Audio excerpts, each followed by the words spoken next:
తొక్కిసలాట ఘటనపై తిరుపతిలో 4వ రోజు జ్యుడిషియల్ ఎంక్వైరీ కమిషన్ విచారణ కొనసాగుతోంది. ఈరోజు తిరుపతి మాజీ ఎస్పీ సుబ్బారాయుడు, మాజీ టీటీడీ జేఈఓ గౌతమి, టీటీడీ గోశాల మాజీ డైరెక్టర్ హరినాథ్ రెడ్డి, డీఎస్పీ రమణ్ కుమార్ను విచారించనున్నారు. నిన్న టీటీడీ ఈవో శ్యామలరావు, న్యాయ విచారణ కమిషన్ చైర్మన్ జస్టిస్ సత్యనారాయణమూర్తి ముందు విచారణకు హాజరయ్యారు. కలెక్టరేట్లో టీటీడీ ఈవో శ్యామలరావు, తిరుపతి ఎస్పీ హర్షవర్ధన్ విచారణకు వచ్చారు. టీటీడీ ఈవోను 55 నిమిషాల పాటు విచారించారు. తొక్కిసలాట బాధ్యులను గుర్తించారా అని ప్రశ్నించారు. నెలన్నర క్రితమే వచ్చారని రికార్డు పరిశీలించేందుకు సమయం కావాలని ఎస్పీ కోరినట్టుగా సమాచారం.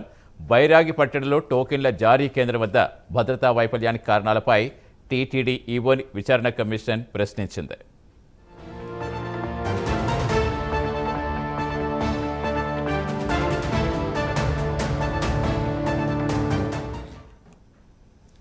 తొక్కిసలాట ఘటనపై తిరుపతిలో 4వ రోజు జ్యుడిషియల్ ఎంక్వైరీ కమిషన్ విచారణ కొనసాగుతోంది. పూర్తి సమాచారం ఇచ్చేందుకు మా కరెస్పాండెంట్ సునీల్ జరుగుతున్నారు. సునీల్, విచారణ కొనసాగుతుంది. ఈరోజు ఎవరెవరు హాజరు కాబోతున్నారు కమిషన్ ముందు?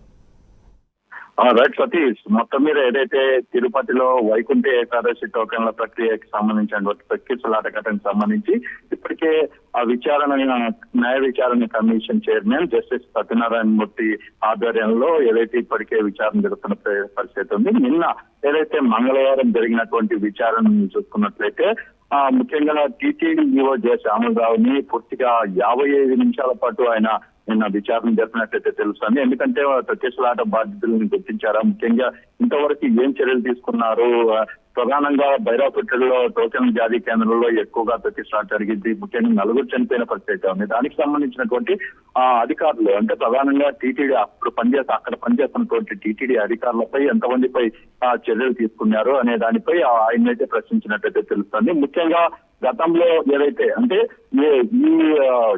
దీనికి బాధ్యులుగా చేస్తూ రాష్ట్ర ప్రభుత్వం అప్పటికే తిరుపతి మాజీ ఎస్పీ సుబ్బారాయుడిని అంటే ఎస్పీగా ఉన్నప్పుడు సుబ్బారాయుడు, ఇటు టీటీడీ జేఈఓగా గౌతమి, టీటీడీ గోశాల మాజీ డైరెక్టర్ అదే హరినాథ్ రెడ్డి, డిఎస్పీ రమణ్ కుమార్లు అంటే అప్పుడు సస్పెండ్ చేసిన నేపథ్యంలో అంటే వారి జేఈఓని బదిలీ చేయడం, మరోవైపు సుబ్బారాయుడిని బదిలీ చేయడం, వీరిద్దరిని పూర్తిగా సస్పెండ్ చేసిన పరిస్థితి ఉంది. అంటే వారు కూడా ఈ రోజు దీనికి ఈ కమిషన్ విచారణకైతే హాజరైన పరిస్థితి ఉంది. దీనికి సంబంధించి వారి నుంచి ఎటువంటి మాట్లాడే ఉంది, ఎందుకంటే ఆ సమయంలో ఏం జరిగింది, ముఖ్యంగా బైరాపేట అటువంటి తొక్కిసలాట ఘటన జరగడం కారణం ఏంటి, ముఖ్యంగా ఆ సమయంలో మీరు ఏం చేశారనే దానిపై ఆయన ప్రధానంగా వారిని అయితే ప్రశ్నిస్తున్నట్లయితే తెలుస్తుంది. ఈ రోజు దాని గురించే ప్రధానంగా చర్చ